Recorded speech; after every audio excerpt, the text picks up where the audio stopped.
Thank you all. Thank you, Jamie, Dr. Weiner. Really appreciate the opportunity to speak to all of the practitioners that you represent your products to.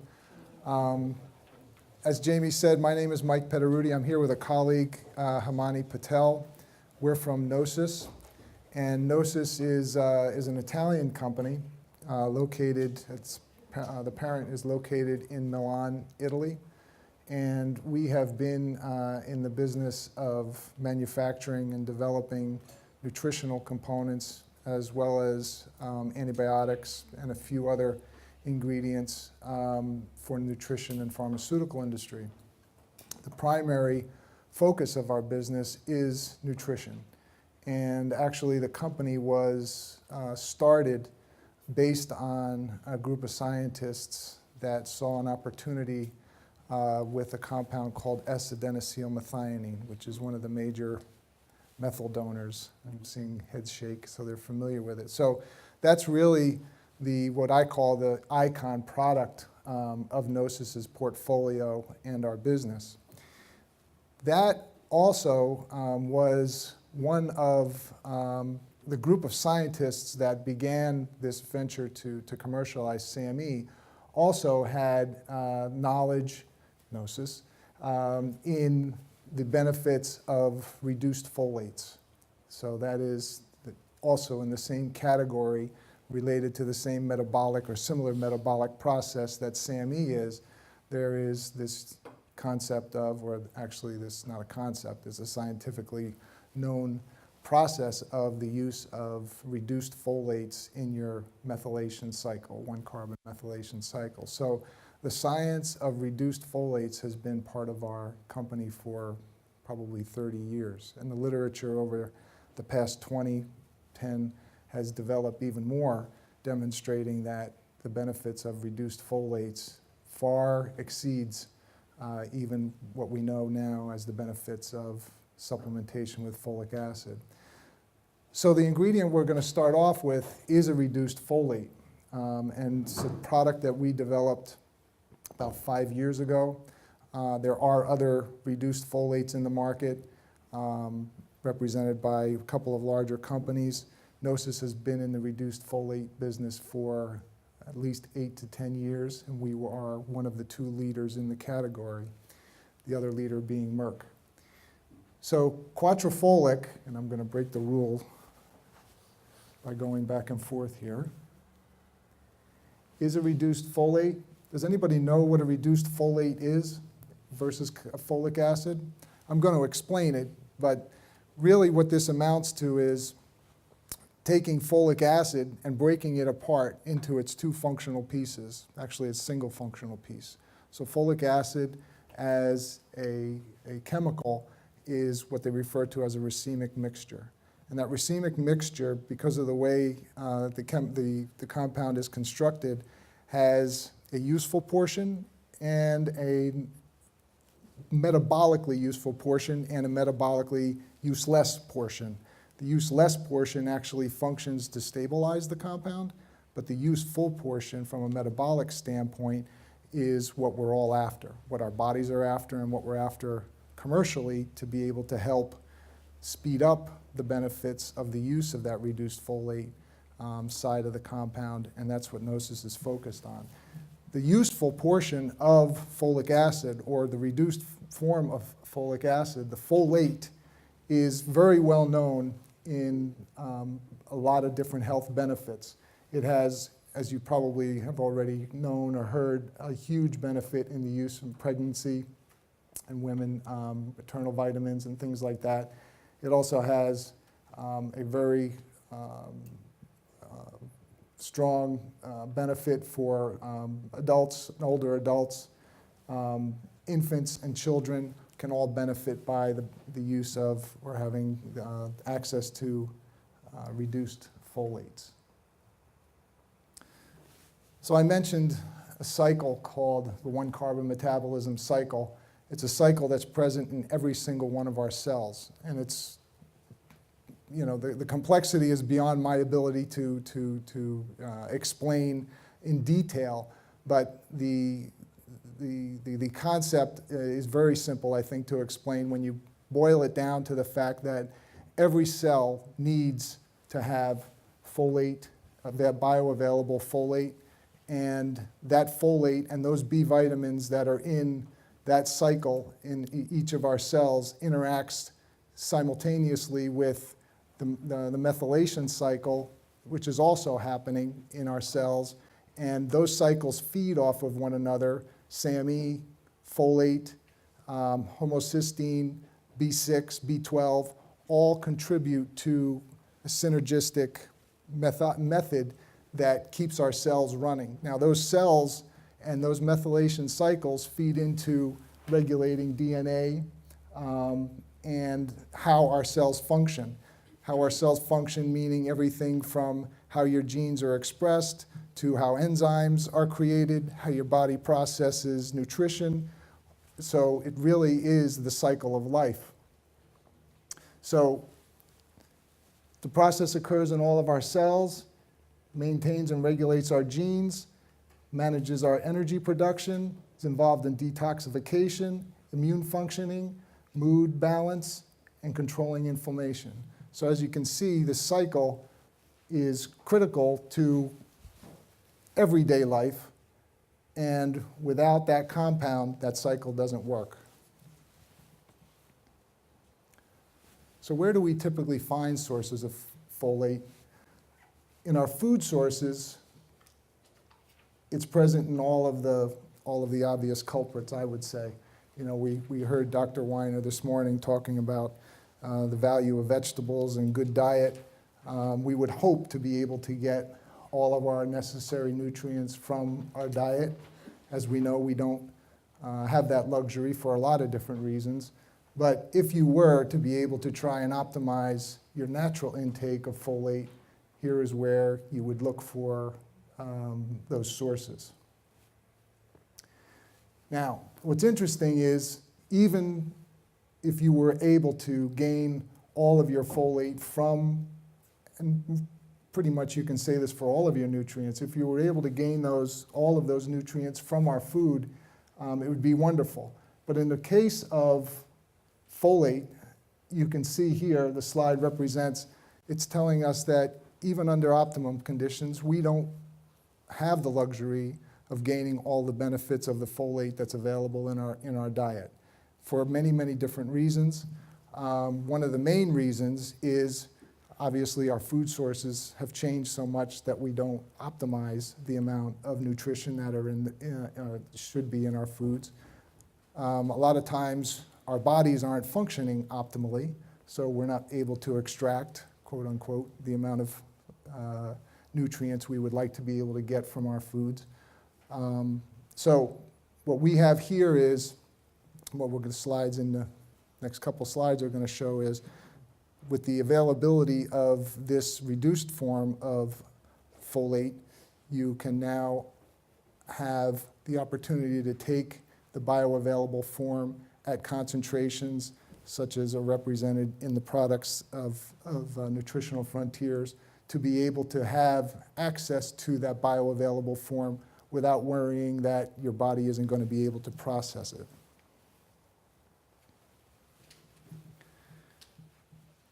So even though, you know, the government has basically mandated folic acid supplementation, folate deficiency still is one of the most common nutritional deficiencies. And the problem with that is that even with the supplementation in our foods, you don't process 100% of the folate that you take through supplementation. So let me break that down a little bit. I'm going to simplify it a little bit more. If you remember just a few minutes ago, I mentioned that folic acid is a compound that a portion is useful and a portion is not metabolically useful. So again, oversimplify, if you were to consume a gram of folic acid, approximately only 50% of that gram is something metabolically useful to your cells, going back to that one carbon cycle. And your body has to work pretty hard. I mean, the systems are set up, as Dr. Weiner clearly outlined today, you know, the body is designed to be able to function in certain ways to help it not only heal, but to help it sustain itself and to use the nutrition that it's exposed to. And our bodies are set up typically to be able to have the proper enzymatic and metabolic processes to break down that folic acid in and access the piece that it needs to keep that cycle moving. The problem is, like I said, with folic acid, only 50% at best chemically is optimally bioavailable or useful to us. But then if you go back to the slide prior, you typically only get a portion of that. So even if you optimize the use of folic acid, you get 50%, and then you cut back another 25 or 50% because of whatever other problems we have, you don't get the full benefit of folic acid. So folate, free folate, bioavailable free folate, such as Quatrefolic, bypasses all of those problems. And we're going to show you why in a couple of minutes.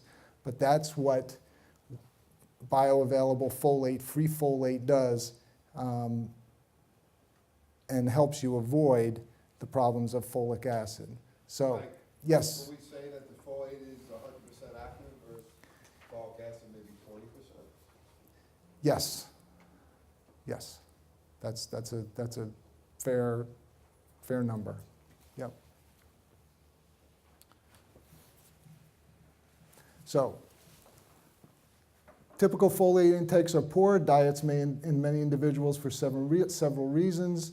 Natural folates are susceptible to oxidation. They rapidly lose their activity in foods. So you're, again, as I just said, you're not going to get your natural folate content from foods. They're destroyed by cooking, and they're low and incomplete bioavailability. So folate deficiency reasons: dietary intake, increased need to match or increased intake, enzyme defects involved in metabolic processes, malabsorption, digestive problems, drug interactions or interference. So these are all the reasons that you typically don't or aren't able to absorb the amount of folate or folic acid that your body is exposed to. So here on a comparative basis is an example of how you would compare folic acid versus folate. So synthetic oxidized form of folate is the folic acid. It's a synthetic product. Most of the supplementation of folic acid, unfortunately, is going to be in a synthetic form to some degree. Folic acid is extremely stable because of the chemical structure, but it also, as I said, has a drawback because it's not metabolically efficient. So it has no biological activity as is, needs to be metabolized, and there's a complex series of steps that it needs to go through. It's added in supplementation, fortified foods, and the tolerable upper limit is about 1 milligram a day. So folates, comparatively, are structurally related to compounds as polyglutamated forms. So this is just, the chemical form that the good portion of folic acid is reduced to, which has a metabolic and an absorption benefit. Naturally found in foods, must be hydrolyzed, biologically active, similar to folic acid. Again, the good portion of folic acid, and it's very unstable. In foods, it's unstable. But as a supplement, again, one of the reasons there's only 2 companies that actually produce this kind of a compound is because it's very, very difficult to manufacture in a commercial scale so that it can be incorporated into supplements. And more importantly, once it's in the supplement, it's available or it's constructed in such a way that it becomes bioavailable on consumption. So here next couple slides are going to illustrate some of the benefits from a bioavailability standpoint and the importance of having folate in your blood. So again, the importance of this form, this folate form, is that it becomes immediately available for your cells to metabolize or to use in that methylation cycle. We avoid all of the work that your body has to do to break down folic acid. So the illustration on the right tries to show what has to happen during the digestive process or the absorption process of folic acid versus quatrefolic or the reduced folate. So if you look at the top, the folic acid through your diet, let's say it ends up in your intestine, or the other red dot on the left, the dietary folate, ends up in your intestine. There are the metabolic steps that those two forms or sources of folate needs to go through before it gets to the brown dot, the MTHFR. That's actually the enzyme. So one step further, the empty green dot at the bottom, the 5-MTHF. So your body has to go through all of those green circles through that brown dot before it gets to the bottom dot, which is the metabolically available form of folate that's used in that one carbon metabolism cycle, which is in each one of our cells involved in that methylation cycle. So what this is trying to illustrate is that at the end of that long process is the compound that your body needs. Quatrefolic actually offers that compound that your body needs without having to go through that whole metabolic process.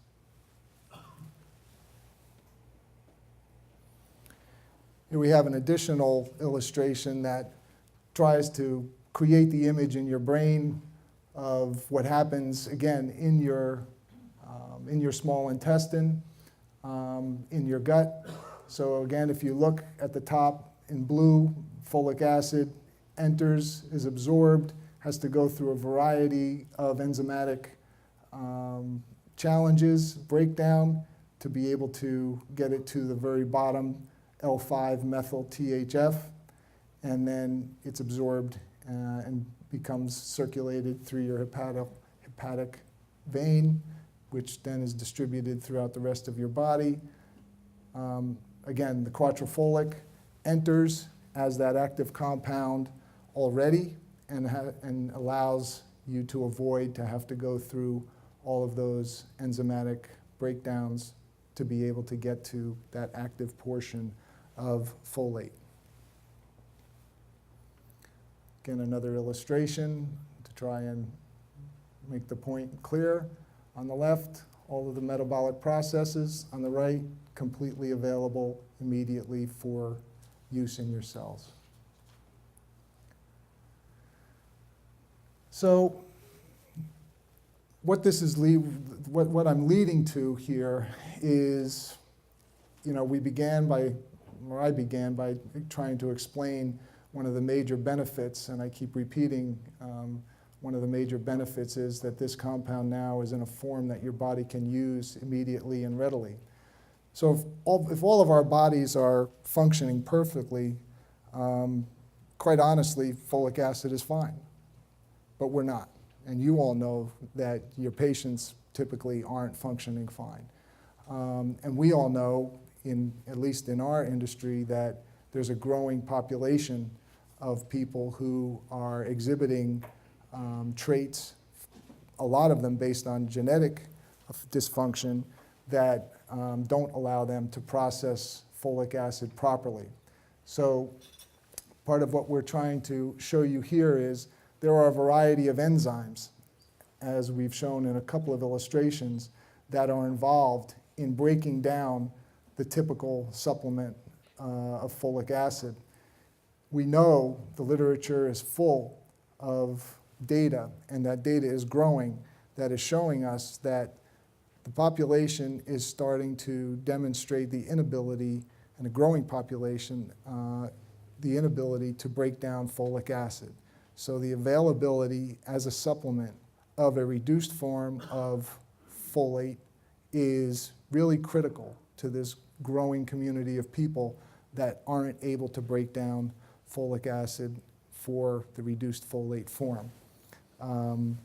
That importance, going back even further in our presentation, has a huge impact on, again, gene expression, energy, the ability to fight disease, the ability to have proper B vitamin representation in your metabolic processes. So again, because of a growing population who are not able to break down folic acid, Quatrefolic becomes a really critical nutritional component. Here we try and illustrate the growing population of people. It actually is highly related to different ethnic groups of people who have this polymorphism for the MTHFR gene and are not able to break down folic acid effectively or efficiently. And again, this data is becoming more prevalent in the literature, and as more researchers look at the use or the overuse of folic acid, it seems to be getting even more pronounced or worse.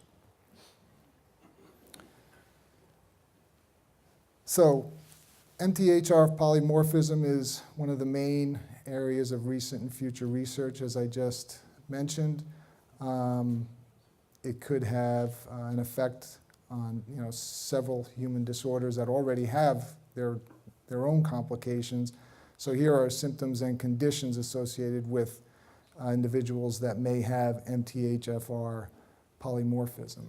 And these happen to be the same categories of individuals that would and do benefit from the use of reduced folates. And in many cases, similar to some of the examples that Dr. Weiner used today, recognizing that these individuals have or the inability to process folate properly and then folic acid properly, and then being able to transfer them over to the use of something like a reduced folate or a quatrefolic, you can see the benefits of the results relatively quickly. Some references on... Question? Yes, yes. If this is related to a genetic tendency, what are the triggers that are responsible for making it worse? What are the triggers for the genetic? Yeah, what would be the environmental triggers that could make the genetic tendency worse? I mean, what would we be looking out for as Right. practitioners? Right. I don't think, well, there's very little data on exactly what is causing the genetic deficiencies, because there's not a very good understanding of how those genes are turned on and off. There's only a small number of genes that are being studied that researchers can actually say, this is what's triggering them, turning them on and turning them off. So I don't have that answer on exactly what environmental, for instance, triggers might be causing it. I'd love to be able to link it to a dietary impact. Maybe there's something there. I don't have that information. Go ahead. We have two questions. Jamie, 1 second. I just want to. I'm just going to make a comment. Epigenetics, we've all heard of that. Right.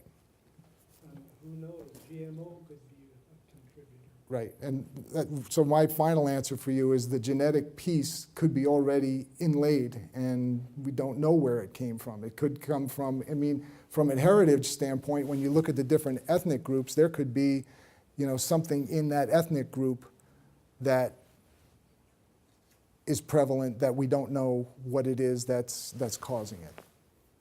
Yes, Joe? I'm just curious, now that you said that, have they found any correlation with blood type? I don't know, Joe. Don't know. Oh, okay. Don't know. Yes, Joe? Maybe bridge Jamie. to what we're seeing would be maybe if you can explain what some of the patients may be characterized with if they're coming in with this maybe depression or detoxification. medication or? Right. So it's almost direct, what you may be seeing, I don't know the cause, which is the question that you're asking, but there's two approaches. So Jamie is suggesting what symptoms might your patients be coming in with, and I would suggest to go back to that slide of mood and depressive. There's also folic acid or B12 masking, which can be determined from blood work. Sorry, Dr. Weiner. There's also energy, low energy. Unfortunately, a lot of the symptoms that are associated with many conditions could be very similar to what you'd see with folic acid or folate deficiency. One of the things that we find in making presentations and listening to others in your field is there's a growing body or a growing interest in using DNA analysis on patients. And that happens to be, believe it or not, a relatively easy way of determining quickly whether or not there is a folate deficiency. We work with a couple of researchers that I was talking to the team with about yesterday who've spent their whole life researching this one carbon metabolism cycle, where folate fits, where SAMe fits, and they actually have, again, these genetic testing techniques that can identify both ethnically and individually where those deficiencies are. And that's one way where we see a lot of companies similar to Nutritional Frontiers using, having their practitioners perform those tests for their patients so that they can really pinpoint whether or not the deficiency is there. Doesn't answer your question, but okay.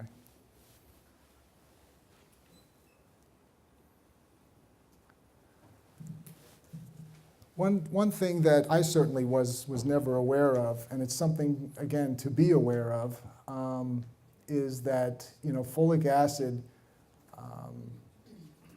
for as good as it has been and is,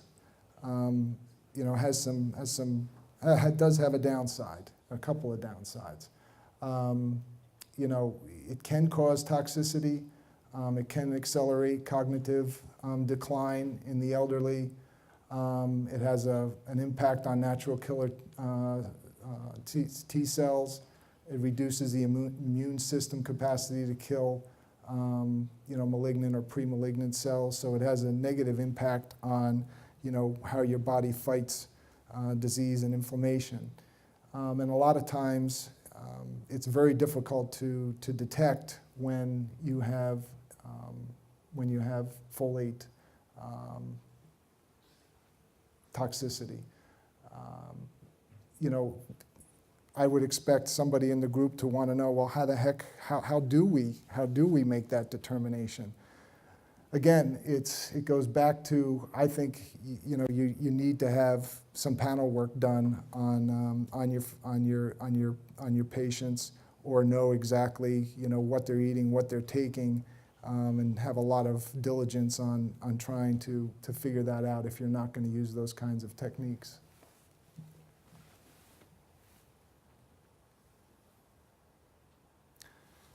So if folic acid provides the potential for toxicity, obviously what we're trying to suggest is that what Quatrefolic or reduced folate does is eliminate that potential for toxicity. Why?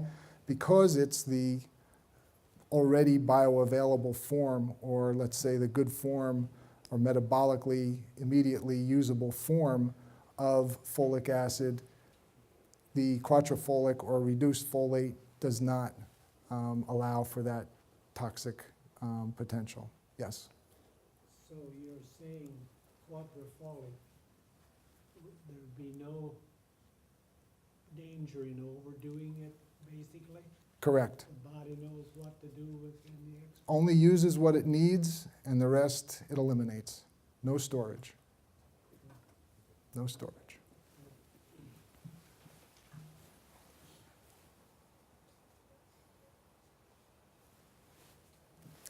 So this partially answers your question in the slide. All natural folate ingested are turned into 5-methylfolate as a unique transportable form, which is the form that your cell needs for that cycle that we mentioned earlier. Immediately and completely bioavailable, crosses the blood-brain barrier, does not mask vitamin B12 deficiency, so it doesn't cause both toxicity and or B12 deficiency, is an essential form of folates in which folates occur and stored in the human body.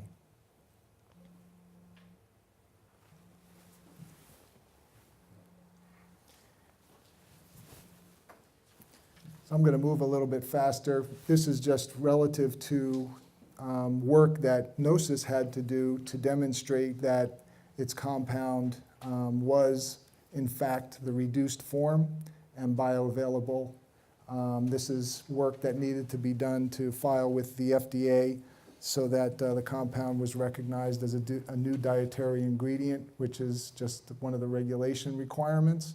We have demonstrated versus other products in the market or another gold standard in the market that the Quatrefolic has greater bioavailability, and again that it is safe.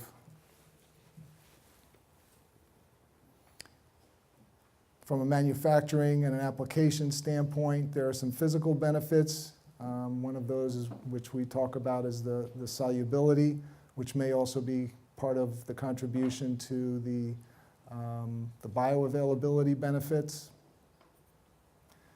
Again, physically and from a manufacturing standpoint, it has some stability advantages and handling advantages. Mike, Yes. can you go back to that other slide real quick? Not the one before. Yeah, so we get asked this question a lot, just so everybody's clear. Mhm. The difference where you're saying between 5-methyl tetrahydrofolate and quadrifolate is in that it's quadrifolate is 10% more absorbable or better bioavailable than the previous 5-methyl, and within the first hour it's 20% more absorbable the peak plasma level in your blood within the first hour. Correct. 5-methyl. Correct. So the comparison, Mike, that we had to do was the FDA says that you have to find a product on the market that has already been recognized and approved for similar characteristics. What's interesting is Gnosis had or has a product that is this one of the first generations of folate. We had to compare this to a competitive product, which is a calcium salt. In other words, just to shorten the description, it's just stabilized in a different fashion than the way we've stabilized Quatrefolic. And we needed to compare Quatrefolic to that other known compound. And when we did that, and we also compared it to folic acid in animals, and what we found was we achieved greater bioavailability than folic acid, and we achieved greater bioavailability than the alternative product in the market. Does that answer your question, Mike? Okay. And I'll end on this slide, I think. So these are comparators on the differences between folic acid and the benefits of Quatrefolic versus folic acid. It's a little bit difficult because, as I said yesterday to the group, this should be reversed a little bit, but you get the point. Higher bioavailability with Quatrefolic. You don't suffer from unmetabolized folic acid in the blood with Quatrefolic. You don't have toxicity problems. You don't need to go through that whole metabolic process that your body has to go through for folic acid. So on and so forth. You can read those for yourself.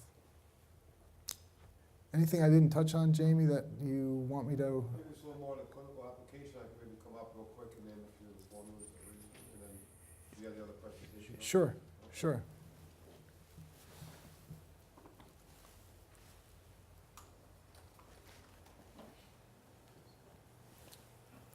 So although Mike may not recommend to put this in every formula due to expense, you know, we feel like it's really important. So the formulations that we've already updated with the Quatrefolic is extensive, starting with the Super B Complete. We have Brain Boost 2. We have neuropathies, which helps ease neuropathy pain.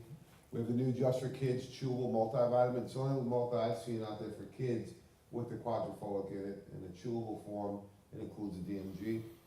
We have the new Frontier Multi 2, and then the Frontier Multi CBY, which is for childbearing years. So we're gonna continue to update the formulations over the course of the next 12 to 24 months. So, and then we have a standalone formula, which is called Folate 4G, which should be out before Thanksgiving, okay? So we can meet afterwards to go over those a little more intensely, and Mike, of course, has all the literature to support you.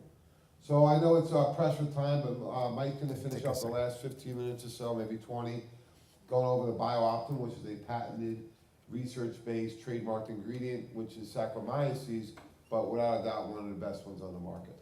So Mike, thanks. Great, thanks, Jamie. So I'm going to just spend a couple of moments, as Jamie said, on a proprietary strain of Saccharomyces boulardii that we refer to as BioOptima. So BioOptima, Saccharomyces boulardii, is a very well-known probiotic. Has years and years of historical safety and use in many different global communities. Gnosis has represented this particular strain in the U.S. for about the past 10 years. I think we all, because of time, I won't bore you with the particulars or the specifics about the benefits of probiotics. We're probably all familiar. One of the main or best uses for Saccharomyces boulardii historically has been for diarrhea and antibiotic-induced diarrhea, traveler's diarrhea. The use of Saccharomyces boulardii has been growing steadily for many years, and you can see it's basically exponential growth since the early 2000s. One of the main reasons that Boulardii works so well is because it has the ability to survive gastric acidity, and it's not broken down easily by bile salts. It survives in very warm temperatures, which you would hope if it was going to be having to colonize in your intestine. It achieves very high concentrations very, very quickly, so it cultivates really quickly and easily in your intestine. And maybe not so, I mean, it should be obvious, but maybe not, it resists the effects of antibiotics. It also has the benefit of creating good lumen action, trophic action, and a lot of mucosal action, and it has anti-inflammatory benefits. Just going to touch on this slide, although there's a lot of information. What we're trying to demonstrate here is there's a lot of confusion, I think, and we receive a lot of questions about, how does this organism make it through, or does it make it through your intestine? What happens when it gets in your intestine? Isn't it too warm in your intestine for this to grow? How does it colonize? All of those are great questions because it is it's a live organism. When you take it, it's dry and it's relatively inactive. But once you take it and it's, let's say, hydrated, to be kind of non-scientific about it, in your intestines, what we're trying to illustrate here is give you the confidence that we know, and the knowledge base is out there to demonstrate that this organism does survive all of the, let's say, harshness that needs to go through to get into your gastrointestinal tract to be able to to provide the benefits in your intestine. Again, there's a lot of data that supports the growth capacity of Saccharomyces boulardii, in your gastrointestinal environment, And more specifically, we get questions because there are just so many probiotics out there. A lot of people compare this particular strain of Saccharomyces boulardii to Saccharomyces cerevisiae. There's also a lot of confusion about whether or not these organisms are the same organism. Are they different organisms? They're different organisms. Their functionality is different. Their lineage is different. The genetics on a very detailed basis is very different, but on a very gross scale, they're similar. So why I'm telling you this is because there is truth that Saccharomyces boulardii is a subspecies of Saccharomyces cerevisiae. So they are similar, but they're not the same. Again, trying to demonstrate and provide a level of confidence that once your patient consumes the organism, when it gets into your gastrointestinal tract, does it survive? Which is what you want it to do, and the answer is yes.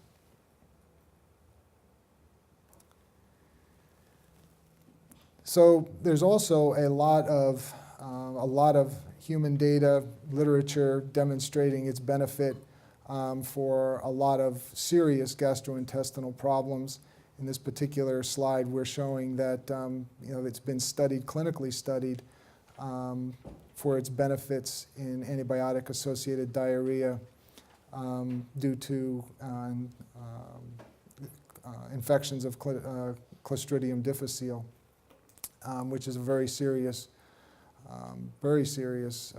intestinal infection, a lot of times associated with hospital stays and overuse of antibiotics. Saccharomyces boulardii has been used very successfully in actually eradicating the Clostridium in the intestine and bringing those patients back to normal. How does it work? It has an anti-toxicity effect on pathogens or opportunistic organisms that may take over in your intestine due to, again, we're talking about antibiotics, but there are a lot of other situations where your intestinal flora may be altered, and the Saccharomyces boulardii has that calming effect or that balancing effect to suppress opportunistic organisms and allow your other intestinal flora to flourish. It modulates the intestinal flora.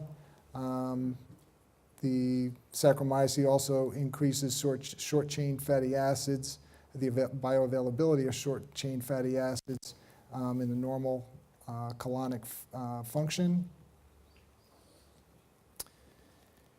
Improves enzymatic or has an impact on enzymatic activity, again, which you would want under normal conditions in your intestine for both proper digestion and absorption of nutrients.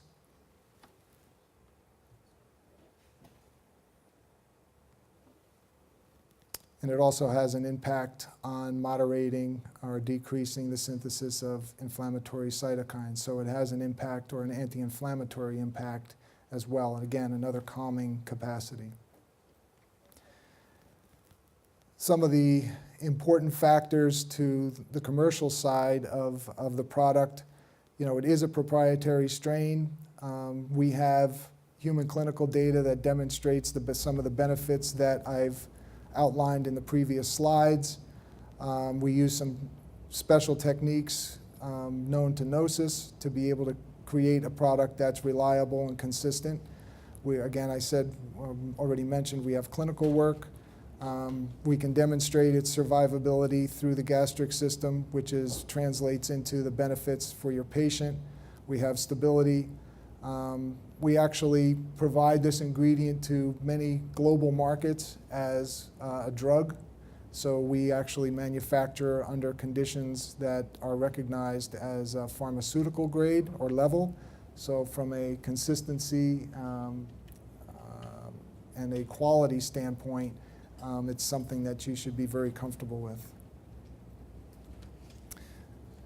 This slide refers to a clinical study that was done with the BioOptima product versus another well-known commercial product called Fluorostor, and the goal here was to demonstrate that actually the BioOptima colonizes, is well tolerated, just as well, if not a little bit better than the Fluorostor product.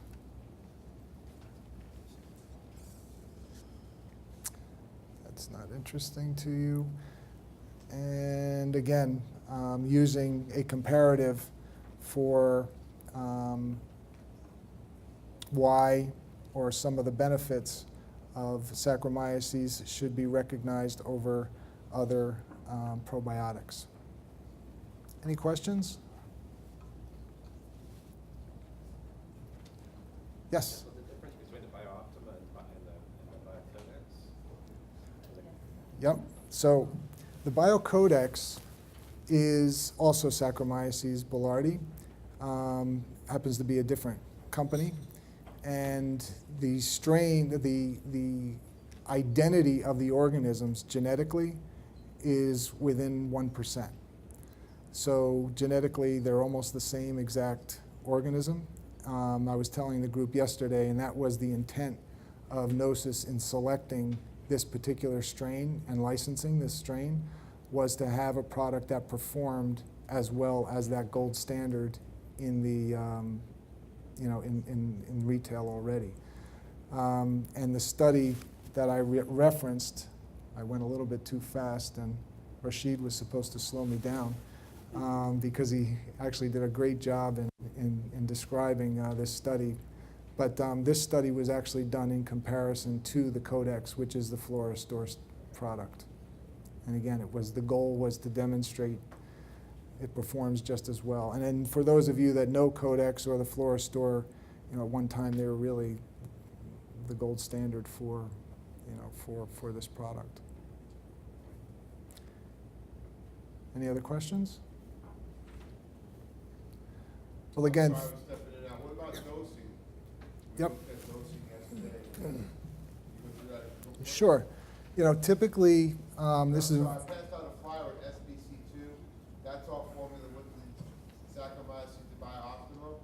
Plus, we're the first company to add the DIO4, which is Yep. bifidobacterium, which is the first probiotic you should use after antibiotic therapy. Yep. Great. So dosing, typically the dosing, it's very well tolerated. One of the things I didn't mention is that even though it colonizes really well and really effectively, it also is eliminated really well and very effectively. So this is one of those probiotics that to sustain that intestinal presence, you need to take it on a daily basis. Dosing usually is the low dose is about 250 milligrams, or about 5 billion colony forming. Yep, it'll be one cap in the product that you have in front of you, and it can go as high as 1,000 milligrams. Again, depending on what you're trying to address with your patient, you have the ability of a range of kind of step dosing to whatever your need is. So between 250 and 1 milligram of, 1,000 milligrams, sorry, of. Do you have any information on its use with ulcerative colitis and Crohn's? For Crohn's, yes, there is data. There is data on the use with Crohn's. Ulcerative colitis, I don't have anything I don't remember anything off the top of my head. But Crohn's, yes. Irritable bowels, Crohn's. What else did we talk about yesterday, Mike? C. diff. Yeah, C. diff. 4 capsules a day. Yep. Personally, talked to doctors using that, dramatic results of C. diff. For Candida, Right. our Candida program with the Candy Kill, it's 3 capsules. Antibiotic use is 3 capsules. People traveling, going away where the water quality isn't the best. A week before they start, 3 capsules. A week during their trip, 3 capsules. And a week after, 3 capsules. There you go. That's where we get the best clinical results with the SBC2. Yep. But what about with meals, without meals? You can take it with or without meals. No preference. historically, doesn't cause any stomach upset or anything like that. So antibiotic therapy has completed, and then 3 to 5 days after, and then it takes another 3-5 days, somewhere in that range, for your body to then eliminate whatever's left that's colonized in your intestine.